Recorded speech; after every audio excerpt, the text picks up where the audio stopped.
Man, this has got to be without a doubt, one of the craziest weeks in racing that I can ever recall.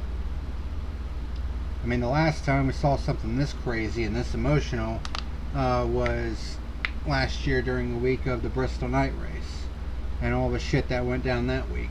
Well, we got a lot of shit to talk about in this race and from this week, I'll tell you that much. Saddle up and lock and load. We're going to be here for a while. This is going to be one hell of an episode. This is The Fuel.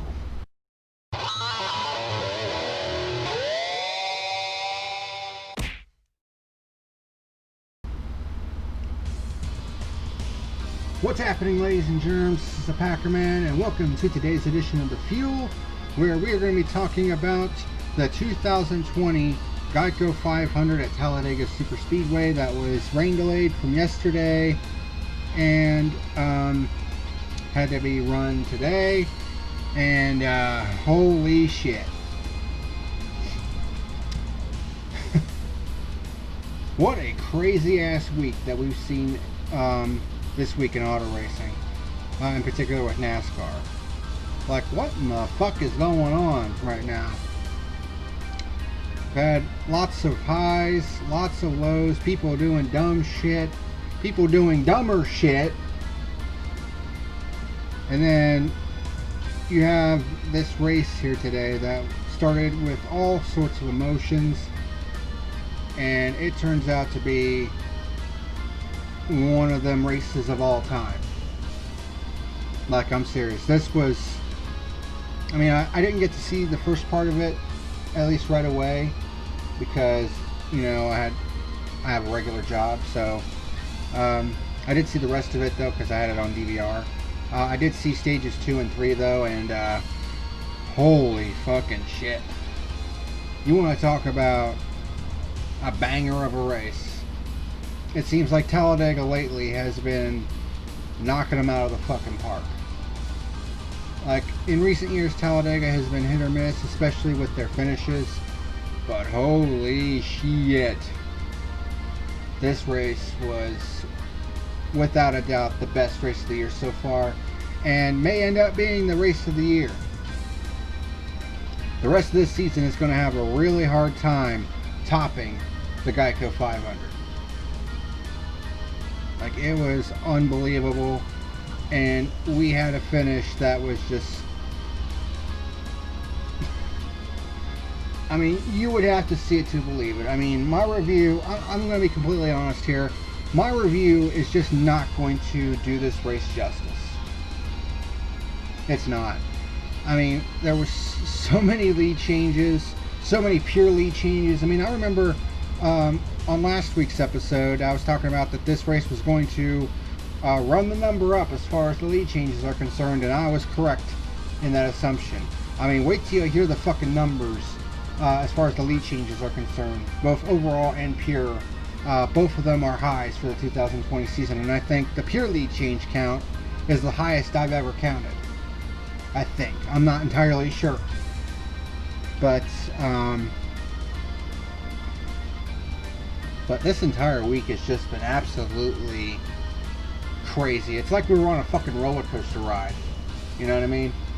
Because, you know, with all the different news stories that we're going to be talking about here in a second, and some of the dumb motherfuckers that we've seen in the NASCAR world this past week, it has truly been an up and down week in the NASCAR world and in the motorsports world for that matter. Man, where do we even begin? Well, I guess we could start out with the news of the week, because we have a lot to talk about. So let's go ahead and get into that. Alright, starting out with news of the week, I'm going to go ahead and get this out of the way right away. And originally this was going to be the dumbass of the week, but something happened yesterday afternoon that kind of changed that. So the people on Facebook that posted this little post, they can consider themselves lucky, I'll tell you that much. But basically, over this past week, ever since NASCAR decided to ban the Confederate flag from being flown at NASCAR events, there have been some rumors that have been coming out of the woodwork that will make your fucking head spin. Some of the dumbest shit I've ever seen, and this was right up there. Someone, it looks like by the name of Tina and Kenny Vickers, basically said, there will be no more NASCAR for us. They should be seeing this on your screen right now. Not because of Bubba Wallace either. I called the corporate headquarters in Charlotte, North Carolina. I'll come back to that in a minute. Today to hear directly from them as to if grammar, they would no longer be allowing the Confederate flag. Can't believe the media on anything. They made an official statement though on their social media accounts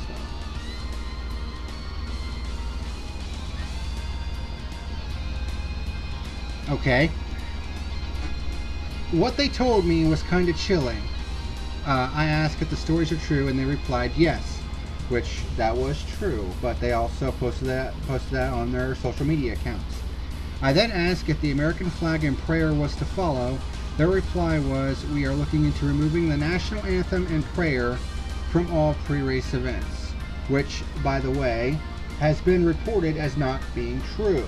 Bob Pockris, who of course is one of the most trusted beat reporters in motorsports, was alerted to this posting, and he said it was not true. NASCAR is not thinking about doing anything of the sort. And as a matter of fact, the official Twitter account for Texas Motor Speedway chimed in and said that we can only speak for No Limits Texas, and this is a conversation that we will not be having. I mean, that tells me that this rumor is nothing more than a shitpost at this point. And it continues on by saying this was directly from NASCAR. I find that hard to believe, considering that there's people that are saying it's not true, especially those that have their ear to the ground as far as NASCAR is concerned. Best wishes on your new fan base you're trying to impress. I'm sure a lot of other people feel the same as I do, and I know some of you could care less, and you're part of the problem for supporting them and their sponsors. If this offends you, guess what? I don't give a rat's ass what you think. Okay, couple problems with this. First of all, like I said, Bob Pockris basically busted this rumor because it wasn't true. Second off, right at the beginning, this was a big red flag here.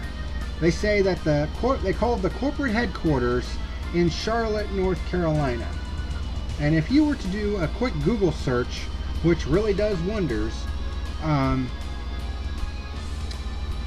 you will see that NASCAR corporate headquarters are not located in Charlotte, North Carolina. They're located in Daytona Beach, Florida, where they have been since their founding in 1948.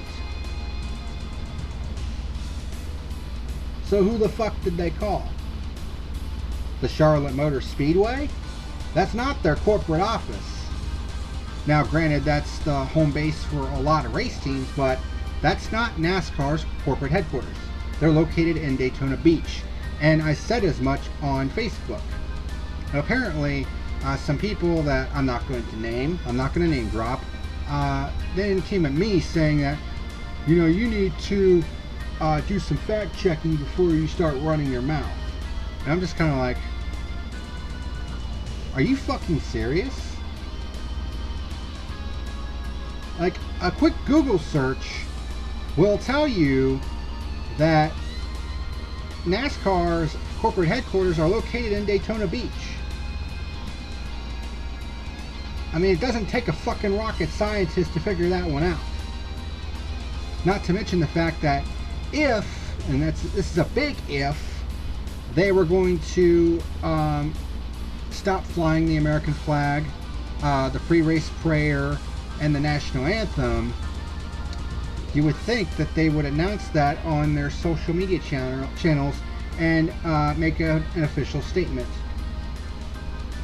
We have heard nothing of the sort.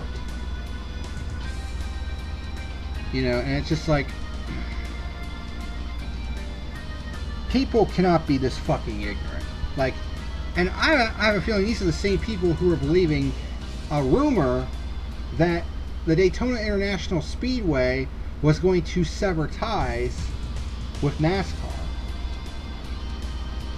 Except there's a couple problems with that. Number one, NASCAR owns the Daytona International Speedway. They merged with International Speedway Corp a couple years ago.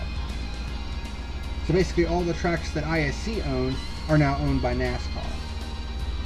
Number two, that rumor originated on a website called TatersGonnaTate.com, which is, and you can even, you can go to TatersGonnaTate.com, and if you go to their About Us description, it is a satire and parody site. And it even says in their little description, if you believe anything on this page, you need to have your head examined.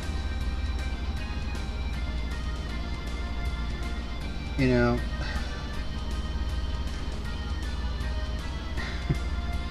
I mean, it just shows you that not only is the NASCAR fan base among some of the most toxic fans in all of sports, but they're some of the most ignorant and dumb motherfuckers on the face of the planet if they actually believe all of this shit. So, let this be a lesson, people. If you hear rumors about NASCAR and they sound even just a little teensy bit like it's full of bullshit, take it with a grain of salt. Do not believe any rumors that are out there unless they are officially reported by guys like Matt Weaver or Adam Stern or Bob Pockrass, or by NASCAR themselves. Until then, take any rumors you hear with a grain of salt, because 9 times out of 10 they're bullshit. And that's all I got to say about that. Speaking of bullshit, a guy in the NASCAR community, in the NASCAR YouTuber community, I should say, by the name of Black Flags Matter. I think I've talked about him a few times. He basically received a threatening message from someone via email, basically threatening his family. This naturally caused Darian Gilliam, who's known as Black Flags Matter, to basically go ape shit on Twitter, and basically informed the FBI about this particular person. And this person was actually stupid enough to basically reveal himself through a YouTube comment on one of Darian's videos, and you're going to see this on your screen at the moment. It's a guy by the name of Aaron Steenwick, and he says, "Stop deleting my comments, you jerk. I put your black family in danger. Don't do the same with Jarrett."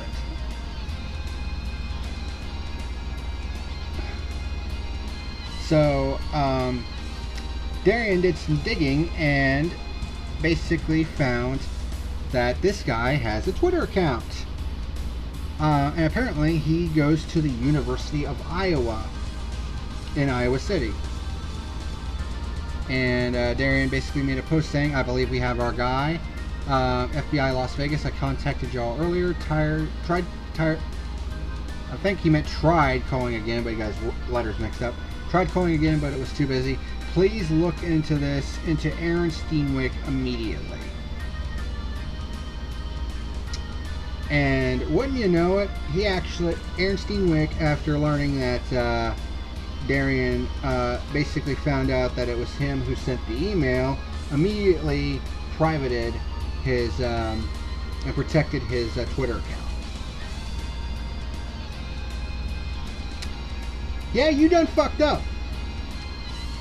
And apparently the dean of the University of Iowa has been notified about this, and they are going to be looking into this and don't be surprised if the FBI gets involved as well, because you know, that shit, I mean, that can be considered a hate crime as well, which is a federal offense. And there's a story that we're going to be talking about here in a little bit that is going to center around that. And, well, I'm going to put it to you this way: it's not going to be pretty, and I will not be holding back, I'll tell you that much.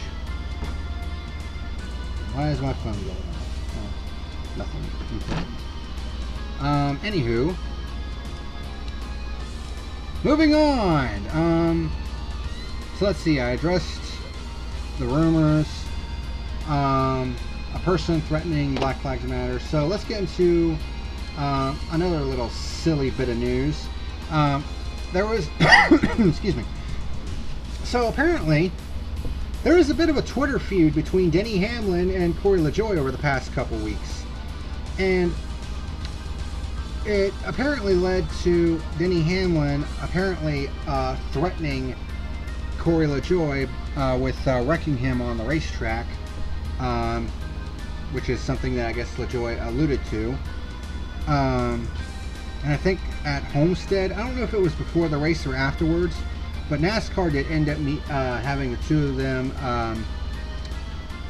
in a meeting with each other and with NASCAR officials to kind of, you know, kind of diffuse the situation, you know, because, you know, the last thing we need is, you know, for these two guys to be wrecking each other over, you know, a Twitter beef, basically.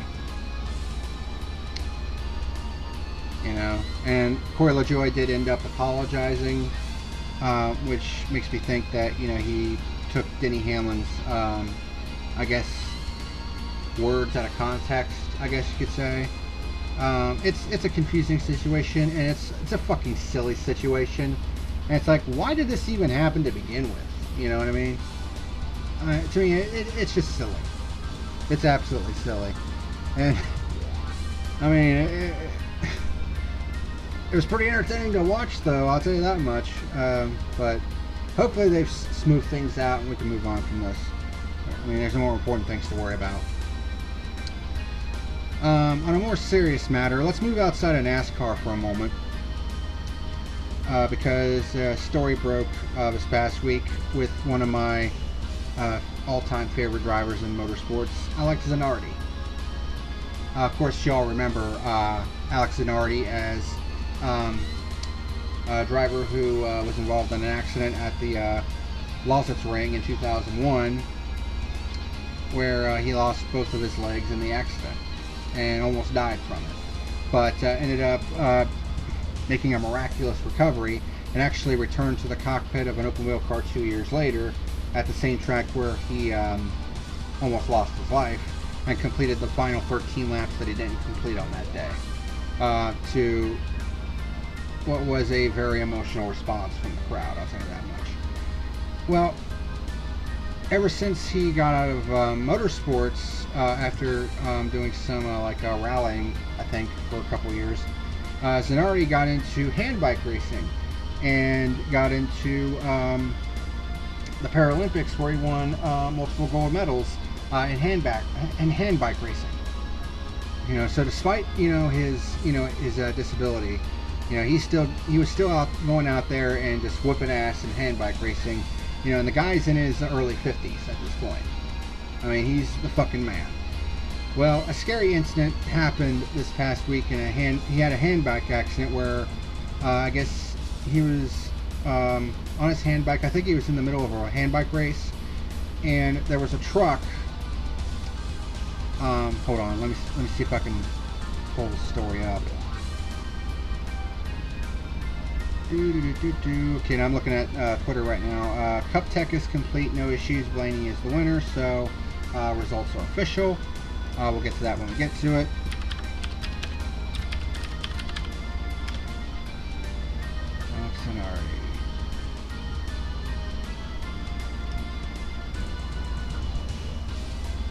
Alright, so. Okay, here's the story right here. Alex Zanardi, who won Paralympic gold medals after his legendary auto racing career ended with the loss of his legs in a crash, is in a medically induced coma. Of course, this was reported early this morning after suffering severe head injuries in a cycling crash last week in Italy. Zanardi lost control of his hand bike as he competed in the Optivello Tricolore relay race Friday in Tuscany. Reports indicated that the four-time gold medalist from Bologna crossed the pavement's white line into the path of a truck that could not avoid him. He was airlifted to Siena Santa Maria alla Scott Hospital and underwent 3 hours of emergency surgery for facial and cranial injuries, with his doctor calling his condition serious but stable.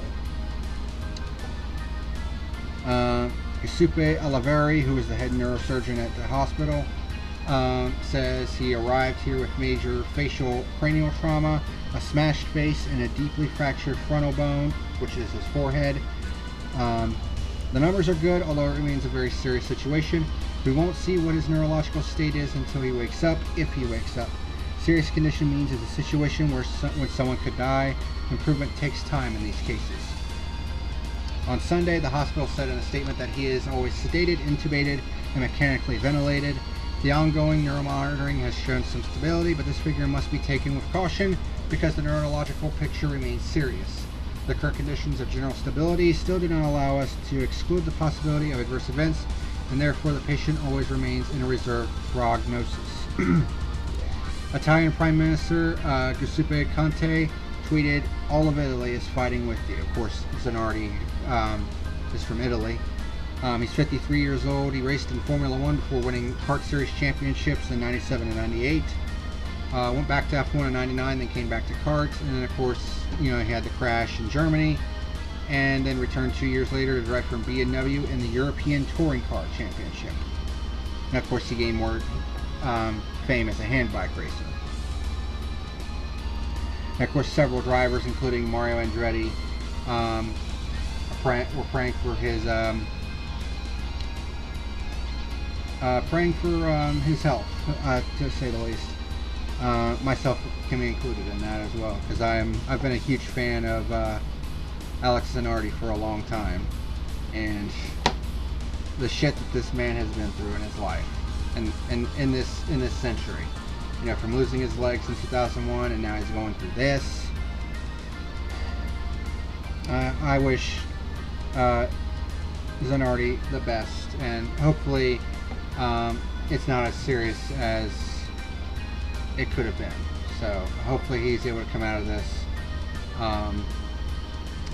in good shape, and hopefully he'll make a full recovery from this.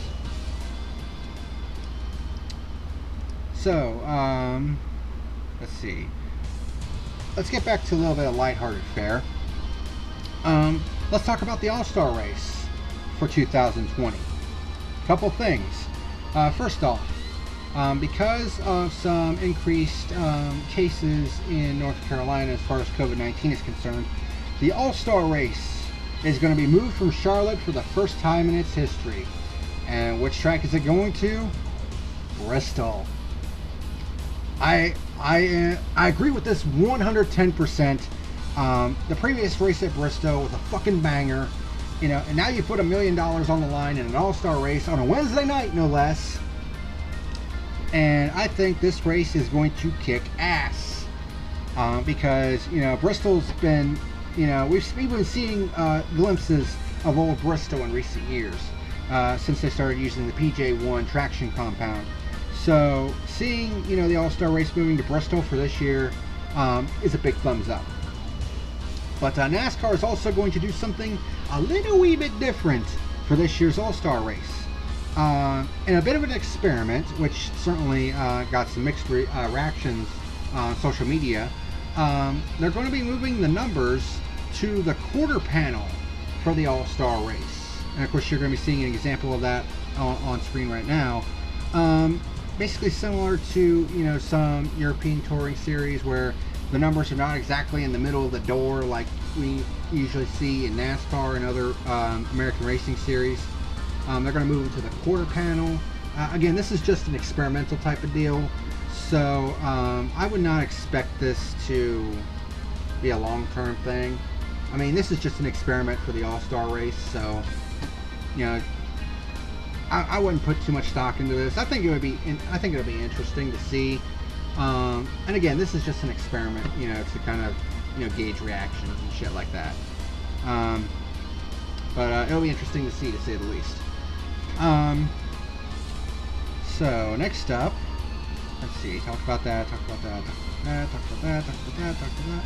All right. So, and of course, earlier this week, before the teams headed out to Talladega, it was reported that two employees at Stewart-Haas Racing reportedly have tested positive for COVID-19. They're not members of the road crew, though, and they had been in self-quarantine for a few days.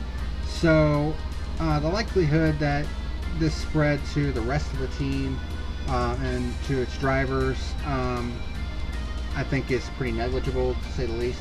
I think they test everyone before going into the track anyways, and there didn't seem to be any issues, so I wouldn't look too far into this, to be honest. I mean, they self-quarantined once they found out they tested positive, so I don't think it was too serious of a deal. So I think we can call this a non-issue at this point.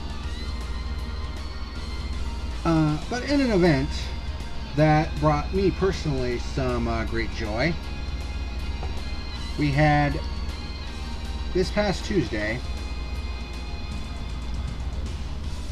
the inductees for the class of 2021 into the NASCAR Hall of Fame. The NASCAR Hall of Fame is doing its induction process a little bit differently. It used to be 5 inductees per year, but then they changed it to make it a little bit more inclusive, where there will be 2 categories. There will be 1 driver inducted from what is known as the Pioneer category, basically drivers from NASCAR's beginnings that basically helped shape the sport into what it is. And then we have 2 drivers that got in through the Modern category, which is basically drivers who made their impact relatively recently in NASCAR. So the Pioneer entry was Red Farmer, and I think that makes a lot of sense. Long-time race car driver, member of the Alabama gang, of course, with the Allison brothers and Neil Bonnet, and Davey Allison, of course. And even at the age of 87, he is still racing on dirt tracks. The dude's a fucking legend. Like, even at the age of 87, he could have retired decades ago, but he loves motor racing so much that even at the age of 87, he still is preparing race cars and going out and racing. That is dedication to your craft, and he was without a doubt a Hall of Famer. Then we got to the Modern selections, and the first one was the late Mike Stefanik, which was definitely a very well-received induction into the Hall of Fame. Of course, he's not known in the upper levels of NASCAR, but definitely a king of the lower tier divisions, in particular the modified division, where he was a 7-time champion, and he was also a 2-time Busch North champion as well. So basically 9 championships in NASCAR in his career, and he also won both the Busch North title and the modified title in the same year at one point. So of course we lost him, I think it was last year, in an airplane crash, taken from us way too soon. But it was nice to see the late Mike Stefanik be inducted into the Hall of Fame. Of course, he gave one of the best post-race interviews of all time at the Battle at the Beach on the backstretch of Daytona. That was pretty legendary. But of course, the biggest one from this class was, without a doubt, it put a smile on my face because I'd been a fan of this guy for a long time, and that is Dale Earnhardt Jr. Dale Jr. is a first ballot Hall of Famer. Now, there have been some people kind of debating, like, well, did he get it? He basically got in on his last name, you know what I mean? And to the people who honestly thought he got in on his last name, you obviously didn't do your fucking research, okay? Let's run down all the reasons why, he was a first ballot Hall of Famer. First off, he has 26 Cup wins. Now, while that may not seem like a lot, believe it or not, that puts him top 40 all time in career wins. Winning in the Cup Series is a damn difficult thing to do. Not to mention the fact that he has 7 NASCAR championships to his credit. All in the Xfinity Series. 2 as a driver, 98 and 99, and 5 as a car owner. So even after he's retired and everything, he still has his main focus as a team owner of Junior Motorsports, of which he has 5 championships as an owner. And if that wasn't enough, he's stayed involved in the sport not only as a team owner, but he's also gotten into the broadcast side of things, like various drivers before him have done, like Jeff Gordon and Darrell Waltrip and Dale Jarrett and all these other drivers who have basically gotten into the broadcasting side of things, like a Ricky Craven and a Jamie McMurray after they retired. So, Junior, and that's not even mentioning the fact that he won Most Popular Driver 15 times, and while that doesn't surpass Bill Elliott's record of 16, all 15 of Junior's was consecutive. 15 years as Most Popular Driver of NASCAR. Basically, he was carrying NASCAR on his broad shoulders. And let's not forget the fact that he's also a 2-time Daytona 500 champion. There are not that many drivers who have multiple Daytona 500 victories. Junior is one of them. Not even his father can say that. He's also won the All-Star race. He's also one of only 6 drivers who have swept the season at Pocono. That's a pretty exclusive list. He was also the first driver ever to sweep a Saturday-Sunday weekend, or was it a Friday-Saturday weekend, at Bristol in 2004. Of course, Kyle Busch has, swept all 3 races at Bristol at one point in all 3 series, but Junior was the first to sweep the Xfinity and Cup races in the same weekend. And also the only driver in history to win 4 straight at Talladega, and nobody's even come close since. And that was all the way back in 2003 when he pulled that off. And not to mention, in addition to the 2 Daytona 500s, I think he has like 18 overall victories at Daytona. 26 Cup wins, 24 Xfinity wins, that's 50 total, including a smattering of exhibition wins. I think he's won the Clash twice. He has a couple wins in the duels. I think he's also won the pole for the 500 at one point. He hasn't done it all, so to speak, but he accomplished quite a bit in his Cup career. He's had his ups, he's had his downs, but when you look at his resume as a whole, from a driver, as an owner, as someone as has been considered a fan favorite for a long time, and him getting into broadcasting, to me, there was just no question that he was a first ballot Hall of Famer. And seeing him, seeing one of my favorite drivers of all time getting inducted into the Hall of Fame, that really brought a smile to my face. It really did. So, those were your 3 drivers. That will be the class of 2021. Red Farmer, Mike Stefanik, and Dale Earnhardt Jr. And Junior getting in really put a smile on my face. But you know what put a very sick feeling into my stomach? It's what was reported, and I didn't see this until I got up this morning and looked on Twitter and saw this, and I was like, you gotta be fucking shitting me right now.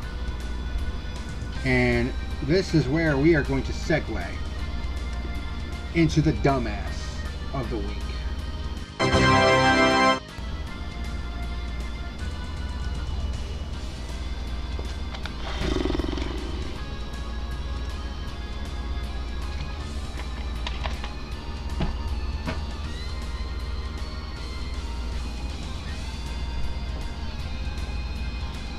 I have seen some very nefarious shit over the years from not only drivers, but NASCAR fans.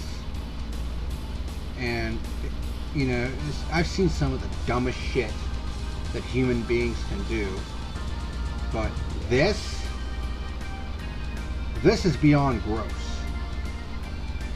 You know? And they say, well, and there were actually some people that had the unmitigated gall to suggest that Bubba Wallace did this himself. Did you not see the reaction from the pre-race ceremonies? Like, are you fucking serious? Not to mention the fact that, you know, considering that the FBI is now investigating this, why would he want to put himself at risk here, considering what this is? Okay? So, NASCAR put out this statement, and you could tell from this statement that they were beyond pissed. Okay? So, NASCAR statement. Late Sunday afternoon, NASCAR was made aware that a noose, yes, you heard me correctly, a noose was found in the garage stall of the 43 team. We are angry and outraged, and cannot state strongly enough how seriously we take this heinous act. We have launched an immediate investigation and will do everything we can to identify the person or persons responsible and eliminate them from the sport. As we have stated unequivocally, there is no place for racism in NASCAR, and this act only strengthens our resolve to make the sport open and welcoming to all. Now, for those of you that don't know, back in the mid-1900s, basically the 1950s and 60s, there used to be massive hangings of African American citizens, mainly in the southern states. They were basically called lynchings. And they were basically scare tactics used to intimidate the African American population. So this was basically, I mean, it's pretty obvious what the what is being insinuated here. You know, especially when you consider that a lot of people say that Bubba Wallace was responsible for NASCAR banning the Confederate flag from future events. Bubba Wallace was definitely outspoken about it, but I mean, maybe he was responsible for the Confederate flag being banned from being flown at NASCAR events, which, I'll be honest, I'm not entirely sure if it was the correct decision or not, because a lot of people, you know, have been saying, especially those, you know, who love their Confederate flags, have been saying that their First Amendment rights are being violated as a result. Although I would also go at the same time, NASCAR does have the right to set rules for their races. So, you know, I don't know if it was something in that nature, but and here's the thing. I have had crosswords to say about Bubba Wallace, and not because of the fact that he's African American or any of that shit. I don't judge you based on the color of your skin. I mean, I do not give a fuck what the color of your skin is. It could be white, it could be black, it could be green, it could be neon pink for all I fucking care. Okay? I don't care what the color of your skin is, and the idea, and I said as much last week, the idea of hating someone because they have a different skin color than you is one of the dumbest fucking things humanity has ever come up with. Okay? You know, so, you know, I've criticized Bubba in the past based on some of the shit that he's done. Exhibit A, of course, obviously, was the Charlotte Roval race last year. As you remember, after the race, he splashed what looked like a bottle of Gatorade onto Alex Bowman after the two basically had some, contact on the track, and he ended up splashing a medical director and Jeff Gordon as well. Although I don't think it meant it splashed onto them, it was mainly on the Bowman, but be that as it may. But I highly criticized him for that because, you know, Bowman was clearly receiving medical attention because he was dehydrated. Because it was a very warm day. It was an unseasonably warm day in Charlotte that day. And what he did was just, it was just unacceptable. You know, wait until after, you know, he's received medical attention. I mean, if you have beef with him, wait until afterwards, okay? You know, so I basically called him out on that. But, you know, to go so far as to hang a noose in the 43 team's garage stall, like, that is beyond gross, okay?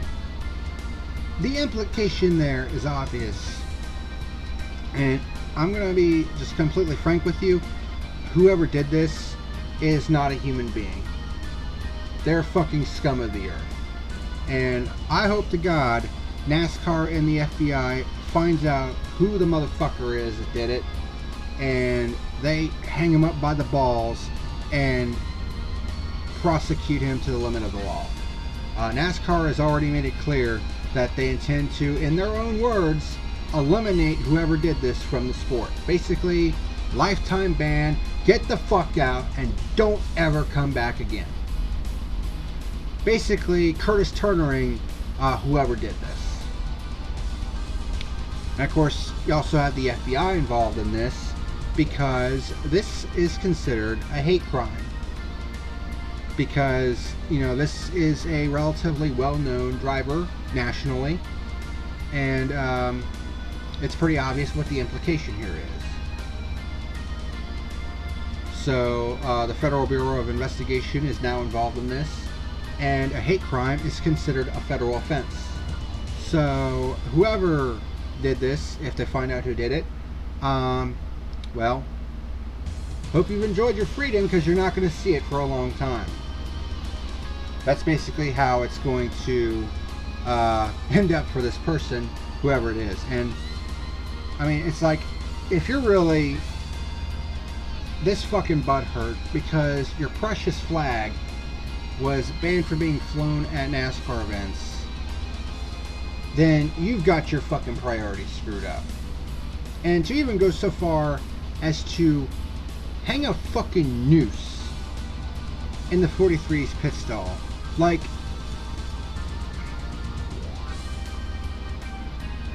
I mean, honestly, whoever did this, you need to be put in a fucking mental hospital.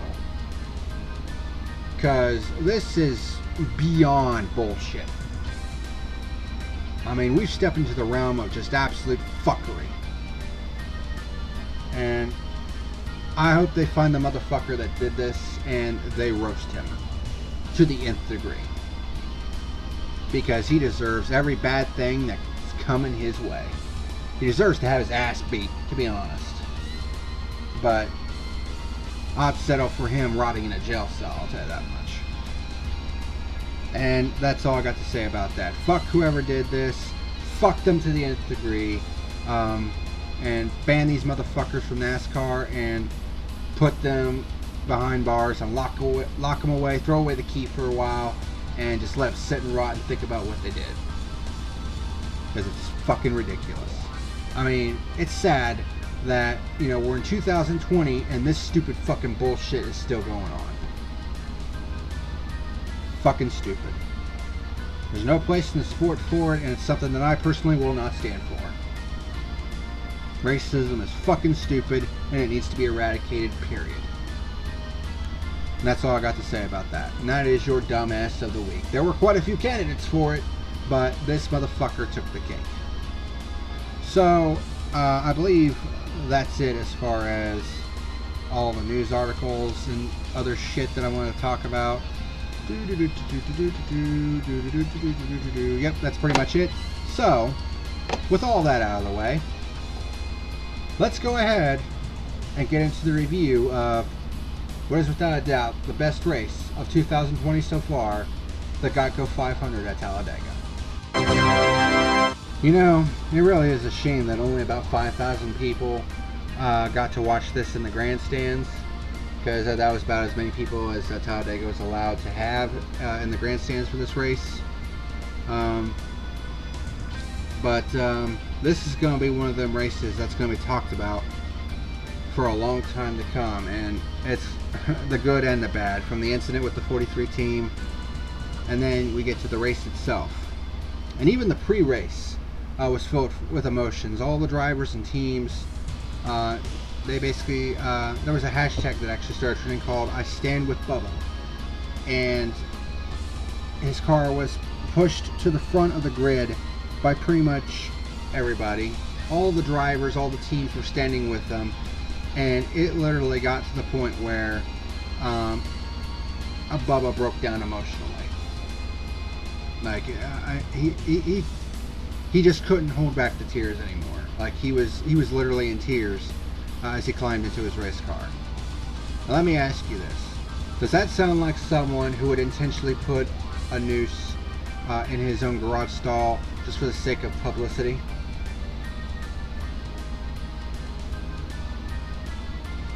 Use your fucking head, meat people. But that was a hell of a gesture by NASCAR. And like I said, I personally am not a super big fan of Bubba, and of course I've criticized him in the past, but you know, considering what he's had to go through in recent weeks, you know, that was a super cool gesture by NASCAR to do that. That was honestly pretty cool. So we get into the race itself now, which was postponed to Monday due to rain.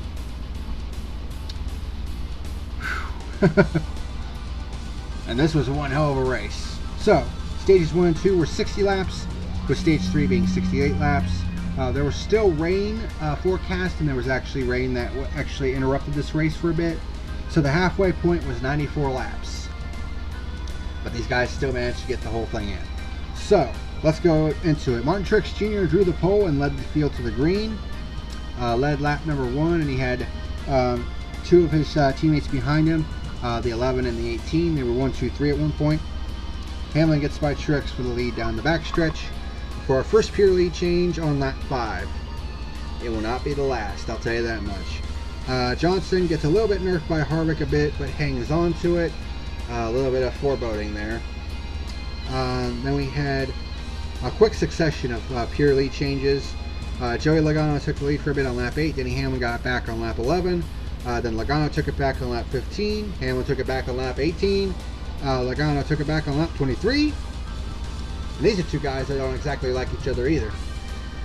So we had 2 by 2 back to the field, and then we had our first caution on lap 26, which was the scheduled competition caution. So everyone comes in for service. Logano is the first off of pit road.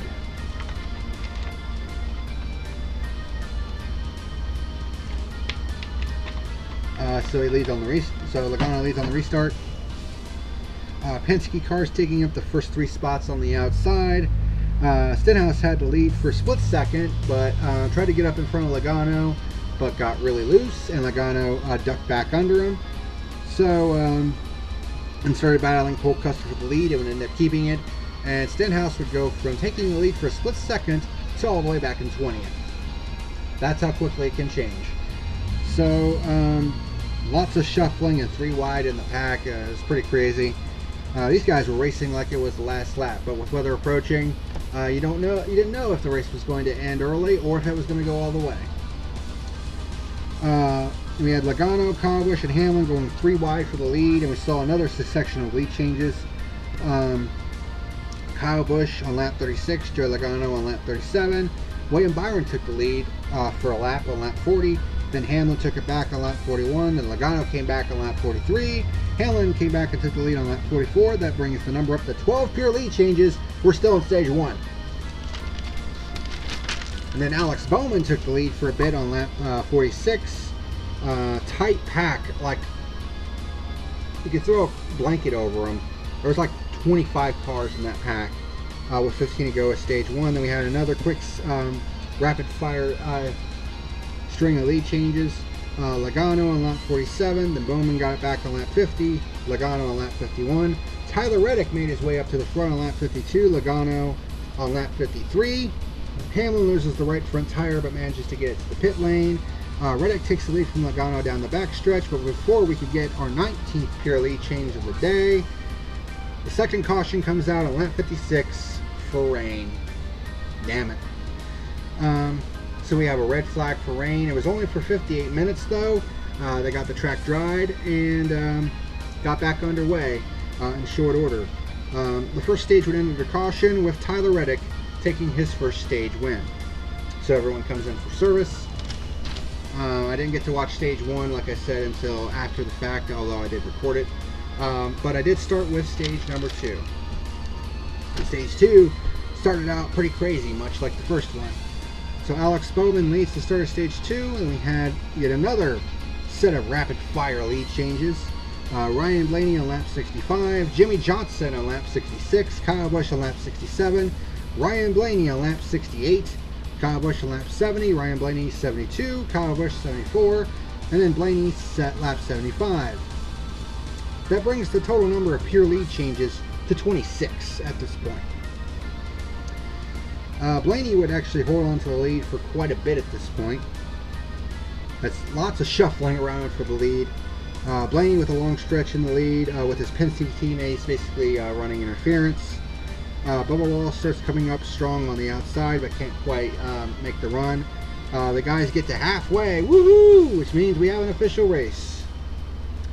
Then we get our third caution on lap 94 when John Hunter Nemechek loses a left rear tire and spins off of turn 4.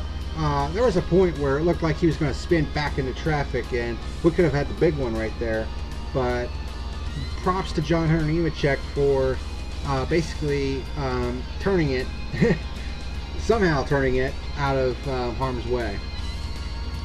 And he would actually end up getting a top 10 finish out of the deal, which John Hunter Nemechek's been doing that 38 car proud, I'll tell you that much. Blaney leads on the restart after everyone takes just 2 tires. So we have the Penske boys running, 1 through 4 with their sort of teammate, Matt DiBenedetto, running right behind them. And then Ricky Stenhouse and Kyle Busch start teaming up on the outside, doing some bump drafting together. And the two seemed to work really well together because they started coming to the front. And it got to the point where Stenhouse got side by side and started battling with Blaney for the race lead, which ended up with several lead changes between the two of them. The first of which happened on lap 106. Bubba tried to go 3 wide on the far outside, didn't really work out. Blaney took the lead back on lap 107. Stenhouse and Blaney continued fighting it out for the lead side by side. DiBenedetto gets put in the sucker hole. Stenhouse and Kyle Busch fall in front of the Penske cars after Kyle Busch pushes Stenhouse past him. So we have our 29th pure lead change on lap 112. And then we have our 30th pure lead change on lap 113 when Ryan Blaney gets it back, although he nearly lost it when making the move around Stenhouse, but somehow held on to it. And then we have a caution on lap 114, 4th of the day for Debris, which was actually hit by Ryan Preece and actually got knocked way up into the air. They managed to get a restart with 2 laps to go in the stage. Blaney leads on the restart. Stenhouse and Blaney start duking it out for the stage win. Stenhouse leads on the final lap before the stage ends, so that was not a pure lead change because it happened on the lap after the restart. Then this sequence on this final lap of stage 2 was just absolutely crazy and was once again kind of a forebode, kind of a prelude to what was going to come at the end of this race. Byron comes from nowhere to take the lead. Blaney gets a nice run on the inside and takes the lead back, but then Stenhouse gets to the line first underneath the I think on the outside of Blaney to win stage number 2.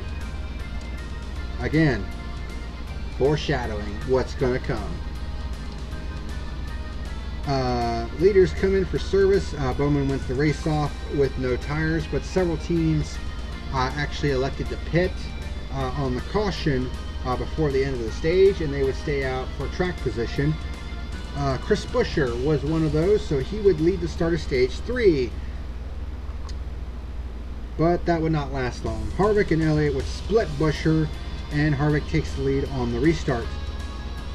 Matt Kenseth had a mechanical issue, ended up with brake failure, which would end his day. And then the lead change counter would start up again with Ryan Preece taking the lead for a lap on lap 127.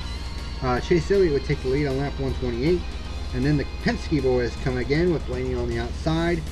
They start fanning out 3 wide through the field.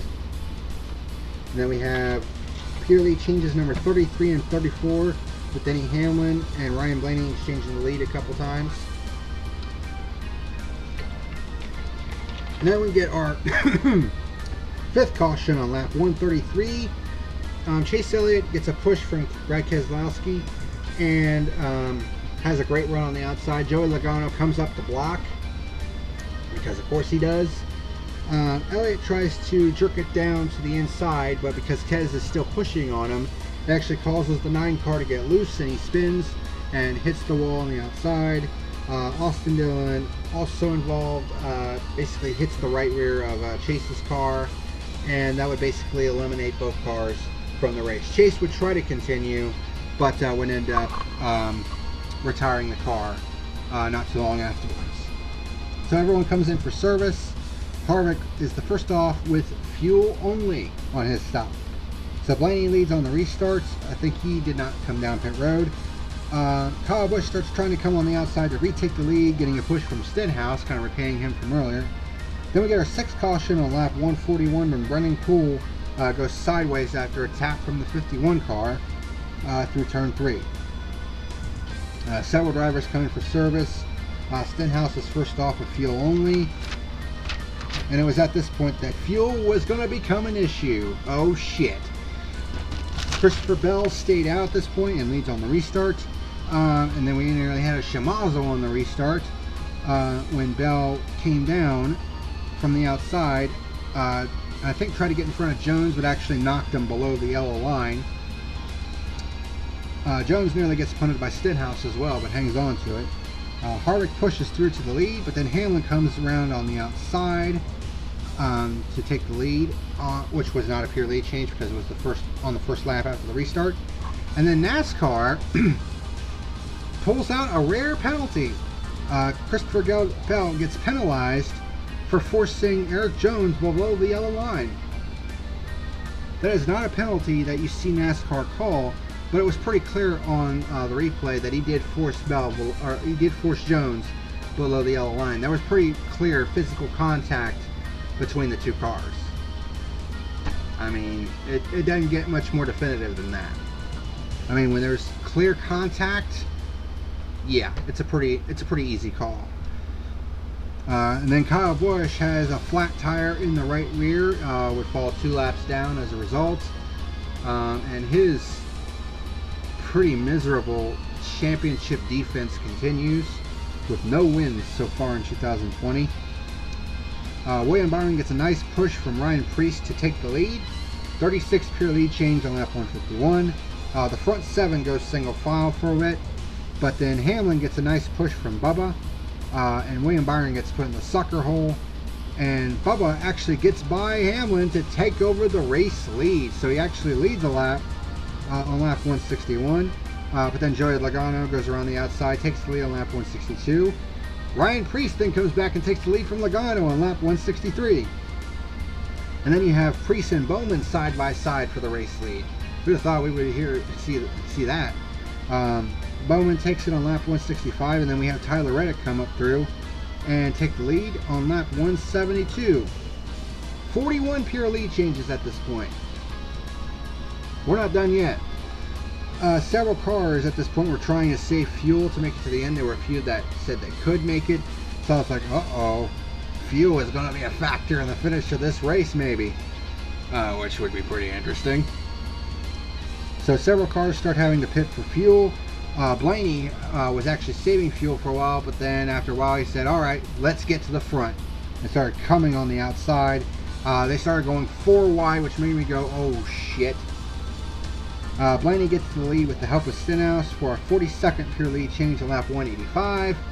And then we get our 7th caution on lap 185 when Kevin Harvick, whilst trying to go for second in between Jimmy Johnson and Ricky Stenhouse, spins Jimmy Johnson out of the second position going into turn 1. which means we are going to a green-white checkered. So this was either going to be a total shit show or the best finish of the year. Here we go. So, going to overtime. Blaney leads on the restart of the first GWC, but does not get a very good start. Harvick actually gets a good start and gets a nice push from Buescher and takes the lead. The two try to tandem draft, and they come around to the white flag, and this is when shit went crazy. One of the most insane final laps I've seen in recent memory. So, Harvick continues to lead down the backstretch, continuing to get a push from Buescher. Then there's a wreck in the middle of the pack, but NASCAR decides to not throw the caution flag because it was in the middle of turn 3, and it was basically back towards the back of the pack a little bit. And then Blaney gets a nice run underneath of Harvick, takes over the race lead, and then he basically has to bob and weave because he actually gets out a little bit too far. And now you have Stenhouse, Eric Jones, and John Hunter Nemechek coming after him. Yes, so he has to do some bobbing and weaving and trying to block these guys. Jones actually gets a run on Blaney, goes to the outside of him. John Hunter Nemechek gets a run on Jones and goes to the outside of him. And I'm thinking, oh shit, we're going to go 3 wide here. And Blaney and Jones actually make contact, which sends Jones off the front left fender of John Hunter Nemechek's car and sends him into the wall. Almirola comes to the inside and looks like he's going to have a run on Blaney, but comes across the nose of Stenhouse. He goes spinning to the inside, and then we have a drag race between Ryan Blaney and Ricky Stenhouse Jr., and they're coming to the line, and it is so close that we couldn't tell on the camera angle that they gave us, and of course it was just quick. Jones is scraping off the wall. Almirola is going backwards across the line, and it ends up being Ryan Blaney by 7 1/1000ths of a second. Holy shit. That was a finish. Like, holy damn, man. Because I said to myself, I tweeted this out. I said, we have the lead change count. We need a great finish to top it off. And goddamn, did they deliver. I didn't know if they would pull it off because green, white checkers and Talladega have a way of bringing out the bullshit. But my goodness, that was a great finish. It was the best, without a doubt, the best finish of the year, capping off the most competitive race of the year, which, in my opinion, makes this the best race of the year thus far. And I don't see any race topping this, honestly. I mean, they are going to be hard pressed to top this race. And Ryan Blaney gets his 4th career victory. And he's gone back-to-back at Talladega, so now he has 2 in a row. So he's the closest that anybody's been to matching Dale Jr.'s accomplishment of 4 in a row at Talladega in a long-ass time. But holy shit, man. This is one of them races that once NASCAR puts it up on their YouTube channel, I urge you, if you didn't get a chance to see this race, go back and watch it. You will not be disappointed. I mean, even with the weather delays that this race had, this race was fucking phenomenal. It was God tier. That's what this race was. It was the cat's ass. It was the Midas touch. You name it.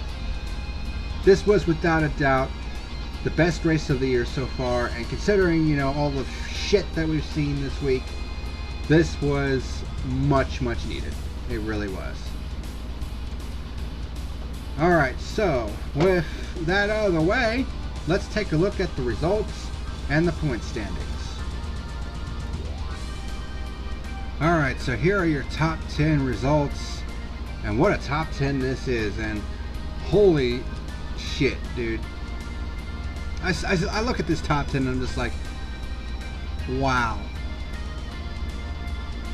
The top 5 were less than a tenth of a second apart from each other. Of course, Ryan Blaney with the win. Ricky Stenhouse Jr. finishes second by 7/1000ths of a second. Eric Almirola finishes third, going backwards, and was 2/100ths of a second from the win. Going backwards. Denny Hamlin coming home in fourth. Eric Jones, his right front completely destroyed, finishes fifth. Chris Buescher finishes sixth in the 17 car. Alex Bowman in seventh. John Hunter Nemechek, best career finish, in eighth.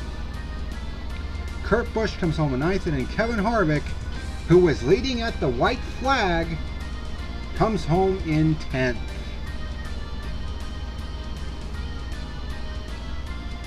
What the fuck, dude? Like, holy shit. That is just absolutely insane. So, with that out of the way, let's take a look at the point standings. And Harvick still continues to lead the way.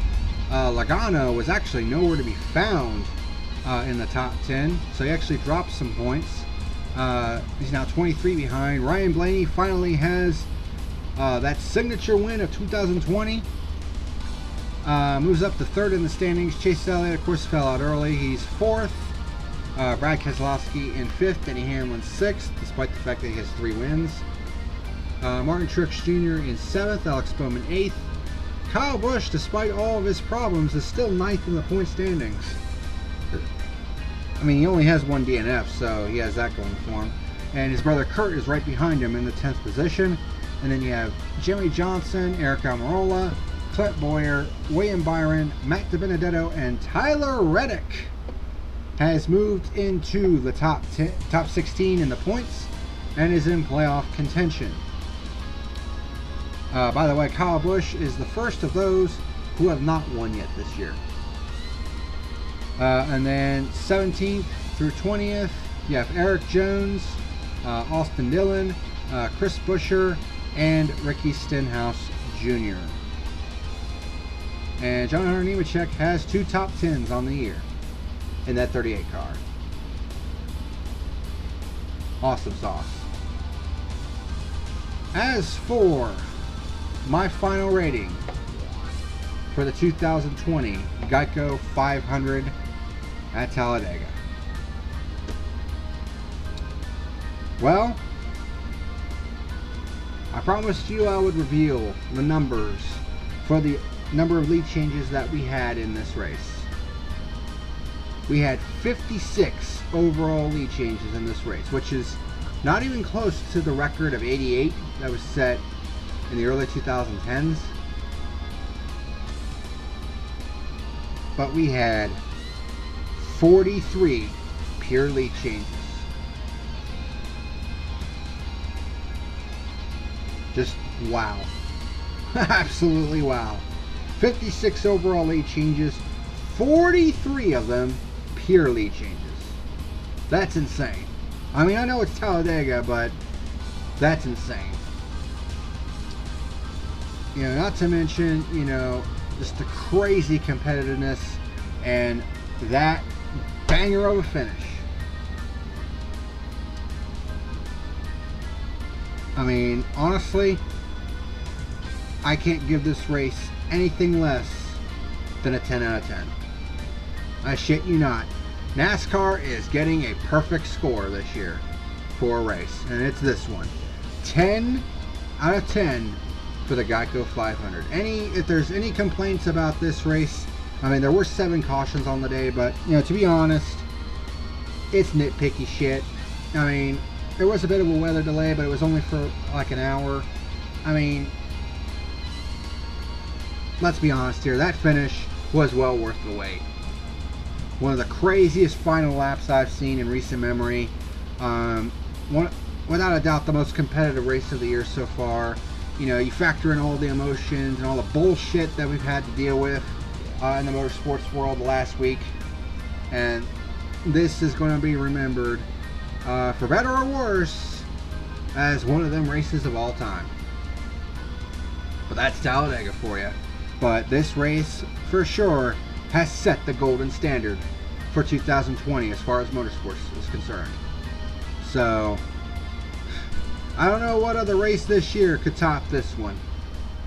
But, it'll be interesting to see what happens the rest of this year, to see what race can come close. I mean, maybe the October Talladega race, maybe the Daytona Coke 0400 in August may come close.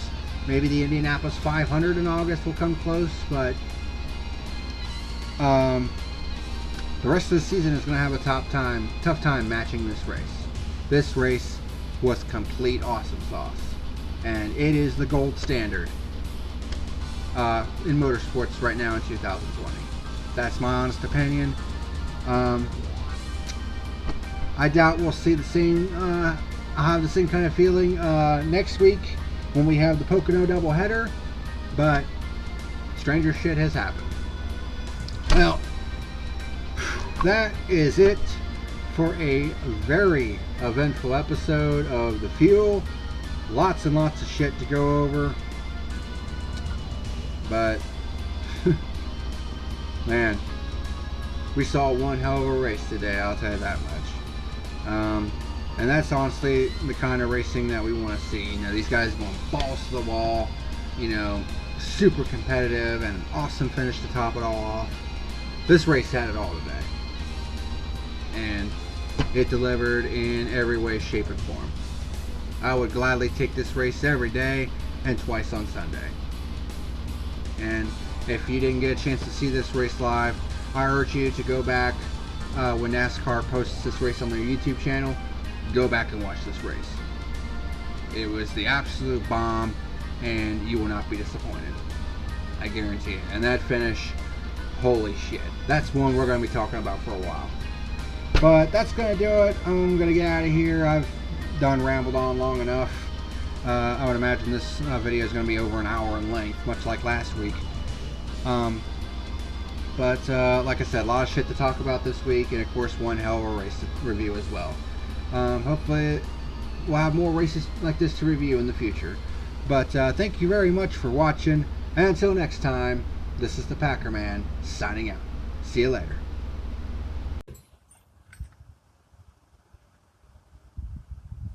You better like and subscribe or face the consequences.